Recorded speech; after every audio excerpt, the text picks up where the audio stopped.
আসসালামু আলাইকুম বন্ধুরা, সবাই কেমন আছেন? নতুন একটা ভিডিও নিয়ে আবারও আপনাদের সামনে চলে আসলাম। তো আজকে আমি ভুট্টা দিয়ে বড়া তৈরি করব।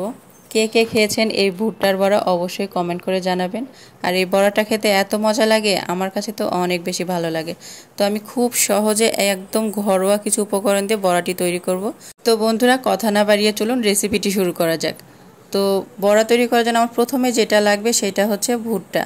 আর অবশ্যই খেয়াল রাখবেন ভুট্টাটা যেন একদম খুব বেশি পাকা না হয়, একটু নরম নরম থাকবে সেই রকম ভুট্টা দিয়ে কিন্তু বড়া খেতে অনেক বেশি ভালো লাগে। তো দেখতে পাচ্ছেন এখানে আমি হচ্ছে 3টা ভুট্টা নিয়েছি। আর এই তো আমি একটু আপনাদেরকে দেখিয়ে দিই ভুট্টাটা আসলে কতটা নরম।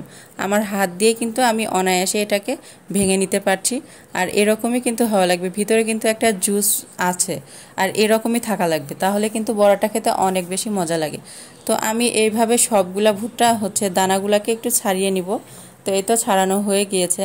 তো এবারে আমি এগুলাকে খুব সুন্দর পরিষ্কার করে নিয়েছি। এবারে আমি ব্লেন্ডার জারে একটু ব্লেন্ড করে নিব। কোনো রকম পানি দিতে হবে না, এমনিতেই কিন্তু খুব সুন্দর একদম পাউডার হয়ে যাবে। এই তো দেখতেই পাচ্ছেন হয়ে গেছে। আর দেখুন একটু কিন্তু মানে দানা দানা আছে, এরকমই থাকবে। এর থেকে মিহি করার দরকার নেই, চাইলে কিন্তু পানি দিয়ে আরও মিহি করা যাবে, তো দরকার নেই, এরকমই এনাফ। তো আমি এবারে এগুলোকে একটা বোলের মধ্যে ট্রান্সফার করে নিব।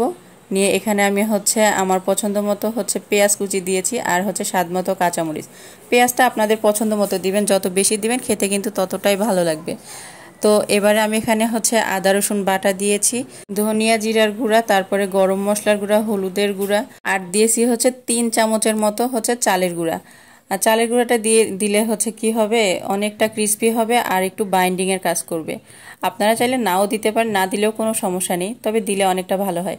প্রথমে আমি পানি ছাড়াই একটু মাখিয়ে নিয়েছি সুন্দর করে। এরপরে আমি অল্প অল্প করে পানি মেশাবো, খুব বেশি পানি দেওয়া যাবে না, তাহলে কিন্তু একেবারেই নরম হয়ে যাবে। তো এই তো এভাবে কিন্তু মাখিয়ে নিতে হবে। আমি অল্প অল্প করে পানি 2বারে ব্যবহার করলাম, আমি কিন্তু আর পানি দিব না। এই তো আমার হচ্ছে মাখাটা কিন্তু এভাবে হয়ে যাবে, আর কিছু করার দরকার নেই। এই তো হয়ে গিয়েছে পারফেক্ট। এবারে আমি হচ্ছে সরাসরি ভাজতে চলে গেছি। তো একে একে আমি হচ্ছে বড়ার আকারে সবগুলোকে ভেজে নিব। আপনারা আপনাদের পছন্দ মতো সাইজটা করে নেবেন। তো এই তো আমার হচ্ছে এক পাশটা যখন ভাজা হবে আমি উল্টে পাল্টে সুন্দর করে একদম লাল লাল করে ভেজে নিব। আর চুলার ফ্লেমটাকে অবশ্যই মাঝারিতে রাখবেন, মিডিয়ামে রাখবেন, যেন খুব বেশি তাড়াতাড়ি হচ্ছে কুক না হয়ে যায়, তাহলে কিন্তু ওপর থেকে কালার আসবে, ভিতরে কিন্তু কাঁচাই থেকে যাবে। তাই একটু হচ্ছে মিডিয়ামে রেখে সুন্দর করে লাল লাল করে ভেজে নিব। তো এই তো হয়ে গিয়েছে আমার এক ব্যাচ ভাজা। একইভাবে আমি আবারও দিয়ে দিচ্ছি, একে একে সবগুলোকে দিয়ে সুন্দর করে একদম নেড়ে চেড়ে লাল লাল করে ভেজে নিব।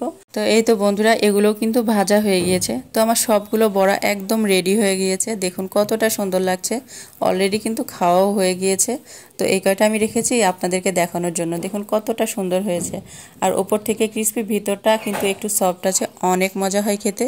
বন্ধুরা, অবশ্যই আপনারা একবার হলেও বাসায় এই ভুট্টার বড়া তৈরি করে খাবেন। এখন কিন্তু কচি ভুট্টা অনেক পাওয়া যাবে। তো যাই হোক, আজকের ভিডিওটা কেমন লাগলো অবশ্যই কমেন্ট করে জানাবেন। সবাই অনেক বেশি ভালো থাকবেন। আল্লাহ হাফেজ।